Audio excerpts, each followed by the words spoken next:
usap-usapan ang sinabi ni LeBron para kay Westbrook. Nagkatotoo. Curry, sorpresa ang sinabi sa Lakers. Totoo. At Harden, nagsalita na sa Clippers. Nagyabang. Bago ang lahat, kung gusto niyo ng matibay na basketball shoes, Curry 10 mabibili lamang sa halagang 2,100 pesos. I-click lamang ang link sa comment section or bisitahin lamang ang tiffen.com for more high quality shoes. Ang pinakaunang in-season tournament ng NBA ay malapit na. At tinanong si Steph Curry ng Golden State Warriors kung aling koponan ang kanyang makikita na maging wildcard sa kanlurang komperensya. At sinabi niya ang Lakers. Para sa mga hindi pamilyar sa format ng torneyong ito sa loob ng regular season, hindi nangangahulugan na pinipili ni Curry ang LA sa pagtatapos kaysa sa Golden State Warriors, kundi pinipili niya itong maging wildcard sa Western Conference. Sa bawat conference, mayroong wildcard na kuponan. Ito ang nagtatapos ng may pinakamahusay na record sa mga kuponang hindi nanalo sa kanilang group play. At para kay Curry, siya ay nakakakita na ang Lakers ang magiging wildcard. Ang sagot na ito ay nagbigay ng kakaibang reaksyon sa mga naniniwala at sa mga hindi naniniwala sa Lakers. Para sa mga naniniwala, syempre, naniwala silang mananalo ang Los Angeles sa kanilang grupo, kaya't walang pangangailangan para sa wildcard spot. Para sa mga hindi naniniwala, syempre, sa tingin nila, hindi makakalampas ang Lakers sa group play. Dahil wala pang nakakakita ng torneyong ito sa loob ng regular season, mahirap mag-predict kung ano ang mangyayari.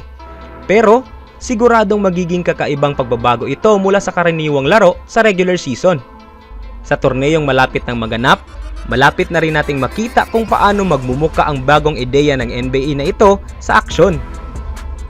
Sa ngayon, gusto ni Steph Curry ang Lakers bilang isang wildcard team.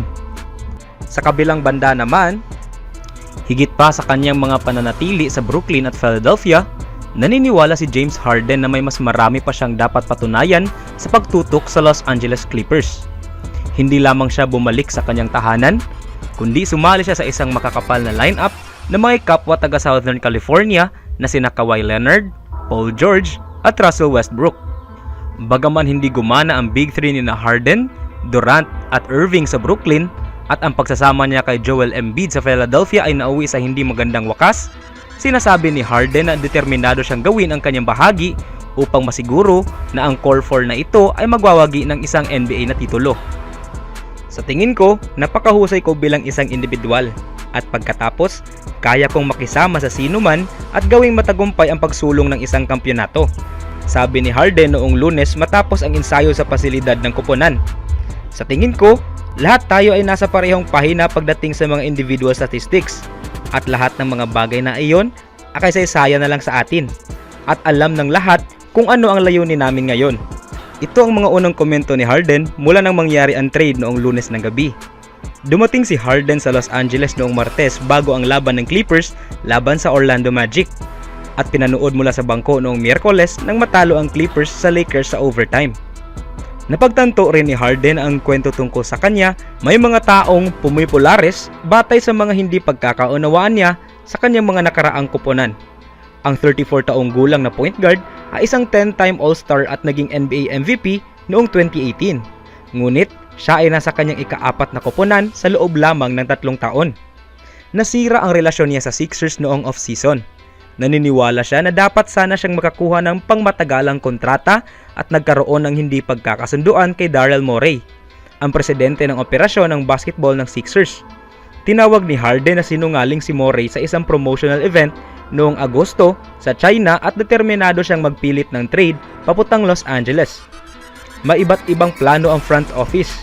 Hindi nila ako gustong kunin at iyon ay simpleng katotohanan. Marami pa silang mga kwento, sabi niya. Pero wala sa lahat iyon ang totoo. At hindi ako ang tipo ng tao na magpapaliwanag ng paulit-ulit sa sarili ko dahil palaging mayroong mag-iiba ng kahulugan sa sinasabi ko at gagawin itong iba't ibang kwento. Sa maikli, masaya na ako rito. Si Nick Nurse, sa kanyang unang taon bilang coach ng Philadelphia, ay nagsabi noong Huwebes na sa kanyang palagay ay mababa ang tsansang makatrabaho niya si Harden sa isang laro. Nang pumayag siya, sinabi ko, sige, may mga pagkakataon tayong maturuan siya. Pagkatapos, nangyari ang mga bagay at naisip ko, pababat pataas ng kaunti. May mga pagkakataon na oo na akala ko sigurado na. Tapos dumating siya sa ensayo. Sabi ni nurse, sasabihin ko ito, nasa magandang kondisyon siya.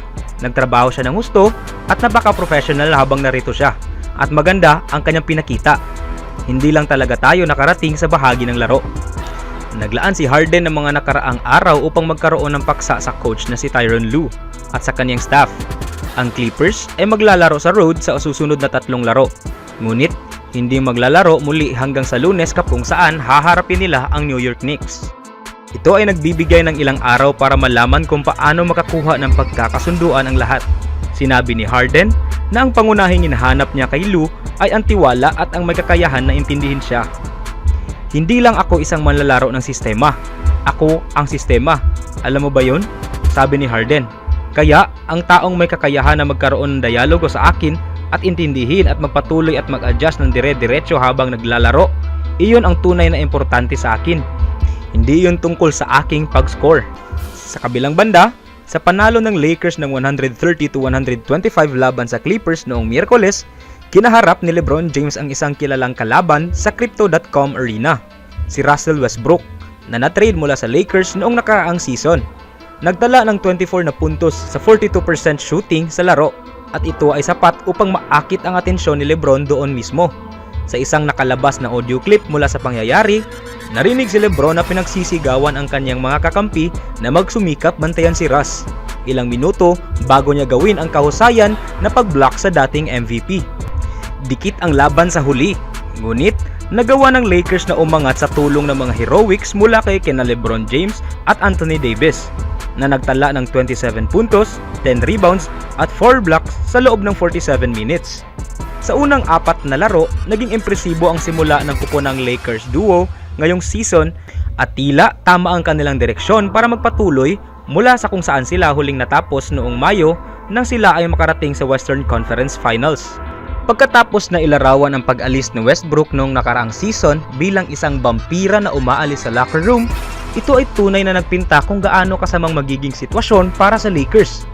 Bagamat nag-endorso si LeBron sa pag-angkin kay Westbrook, ito ay isang galaw na agad niyang pinagsisihan nang maliwanagan na hindi pasok si Westbrook sa kasalukuyang sistema. Bagamat kaunti lang ang pagsasalita ni LeBron tungkol kay Westbrook, may mga tanda na hindi sila magkasundo. Sa laro noong Miyerkules, misteryosong iniwasan ni LeBron si Westbrook habang bumabati sa mga malalaro ng Clippers bago ang laro. Mayroon ding mga komentaryo na kune-question ang ginawa ni LeBron noong mga huling araw ni Westbrook sa Los Angeles. Tungkol naman kay Westbrook, alam na natin kung ano ang nararamdaman niya kay LeBron. At sa kanyang panahon sa Lakers, ayon sa kanyang pahayag, inilagay siyang may kasalanan ng Lakers nang sila ay magkaroon ng problema sa pagkapanalo ng mga laro. Ayon kay Westbrook, siya ay hindi talaga na-appreciate o tinanggap ng buo ng Lakers. At hindi siya pinayagan na ipakita ang sarili sa basketball court. Sino ang mananalo sa West? Sa Clippers, maaaring masabi na nasa pinakamahusay na koponan si Westbrook sa kanyang buong career. Kasama niya si Kawhi Leonard, Paul George at James Harden. Magbibigay ito ng perpektong pagkakataon kay Westbrook na magtagumpay. At ito ay maaaring magbukas ng pinakamahusay na bersyon ng Clippers. Para kay Russ, ang pagkapanalo ng titulo ngayong season matapos ang lahat ng kanyang pinagdaanan sa loob ng nakaraang 3 taon ay magiging pinakamataas na pagkilala sa kanyang career. At ito ay magiging higit pa sa pagtugon sa kanyang mga kaaway at sa mga koponan na nag-iwan sa kanya. Samantala, para sa Lakers, pinagtatrabahuhan ni LeBron James at Anthony Davis ang pagkamit ng magandang simula ngayong season. Sa 3-2 na talaan, malamang ay mas maganda ang kanilang performance kaysa noong huli. Ngunit, hindi pa tiyak kung paano sila makikipagsabayan sa ibang mga koponan sa Western Conference.